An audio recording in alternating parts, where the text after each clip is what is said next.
Hi children, welcome to biology class. The topic which we are going to see today is nutrition in animals. Very interesting, right? So nutrition, what do you understand by nutrition? It is the delicious food which we take in, right? Which gives us energy to play, to run, to do all mischievous naughty things, right? So let's see what is nutrition first. Nutrition is nourishment or energy that is obtained from food consumed or the process of consuming the proper amount of nourishment and energy. An example of nutrition is the nutrients found in fruits and vegetables. So, when do we get good nutrition? We get good nutrition when we take a healthy diet. How do we get the healthy diet? By having proper balanced food with a mixture of healthy fruits, healthy vegetables and healthy food, a variety of delicious food which our mothers make for us, right? So we get the nourishment or the energy only from the food which we consume. Clear? Depending upon the style of eating the food, the organisms are categorized into autotrophs and heterotrophs. Now let's see about autotrophs. Autotrophs are organisms that can produce their own food using materials from inorganic sources.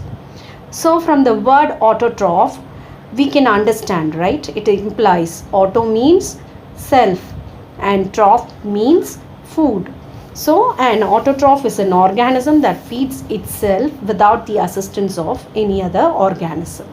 Say for example the plants, how do they produce their food?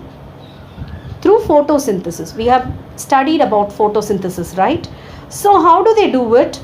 With the help of sunlight, soil, minerals, water. So all these together is prepared and the leaves prepare its own food. Okay, so that's how the plants prepare their own food and consume it.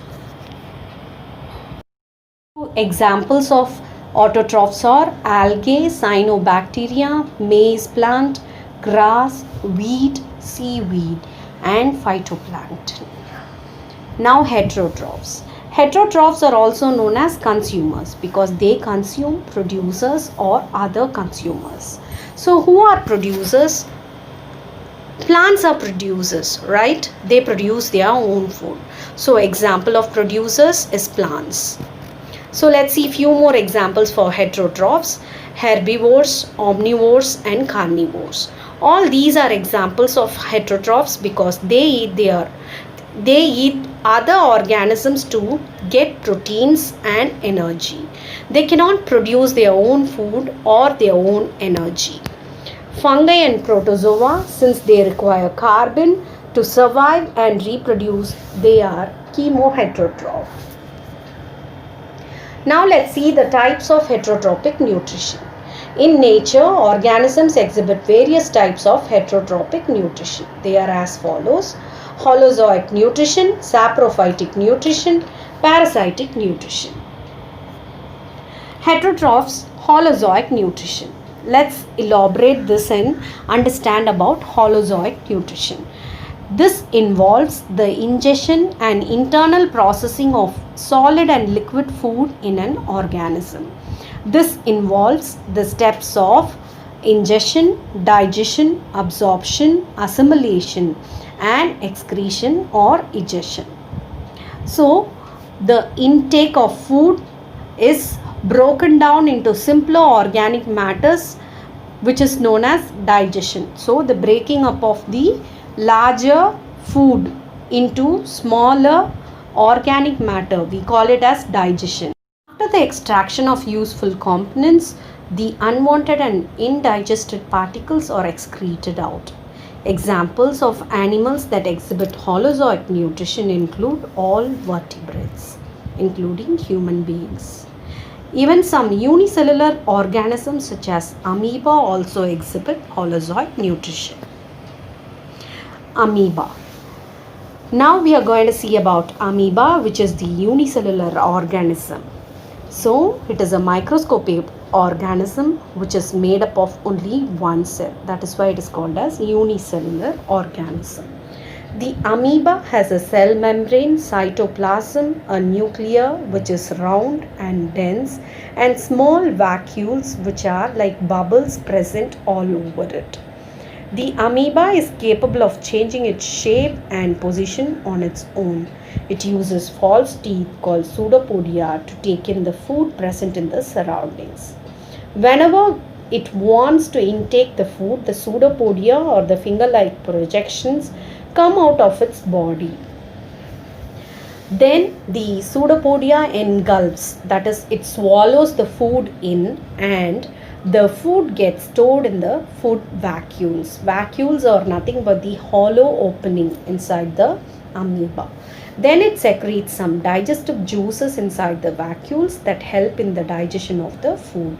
So digestion is nothing but breaking the food into smaller organic substances. The amoeba then absorbs the digestion food and uses it for fulfilling different life processes such as multiplication and growth. The amoeba also secretes out waste particles or the waste products or undigested food out of its body. So now let's see about the nutrition in amoeba.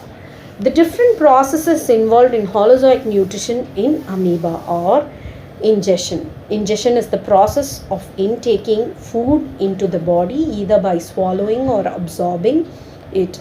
It pushes out the pseudopodia, that is, the amoeba pushes out the pseudopodia to encircle the food and it engulfs it, forming a food vacuole.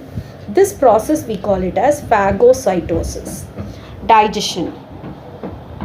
Digestion is the process of breaking the insoluble and large food molecules into soluble and minute molecules. In amoeba, food vacuoles are transported deep into the cell, and with the help of digestive enzymes, the large insoluble particles are broken down into the simpler molecules. Absorption. In this process of absorption, the nutrients from the digested food materials are absorbed into the cell's cytoplasm by leaving behind the undigested particles. This process is called diffusion. The excess food is stored in the form of glycogen and lipids. Now, assimilation. Assimilation is the process of obtaining energy from the absorbed food molecules. In amoeba, absorbed food molecules are utilized for producing the energy required to carry out different processes within the cell. Egestion. Egestion is the process of excretion of undigested food material.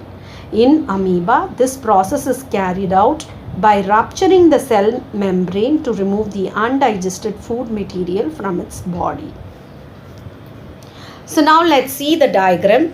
Here, picture 1 and 2 represents the first step, that is ingestion. The second step, that is the third and the fourth picture, it tells about digestion, and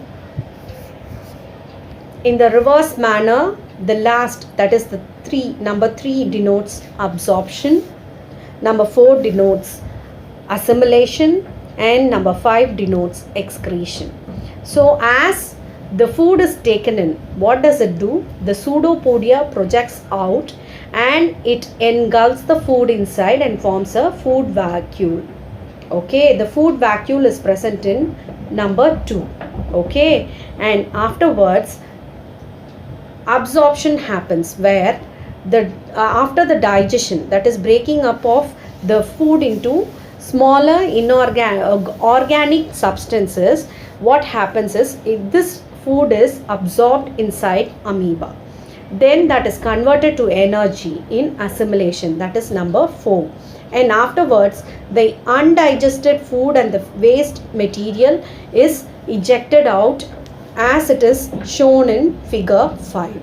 So thus the nutrition in amoeba is picturized, and thus we learn about the process. Thank you.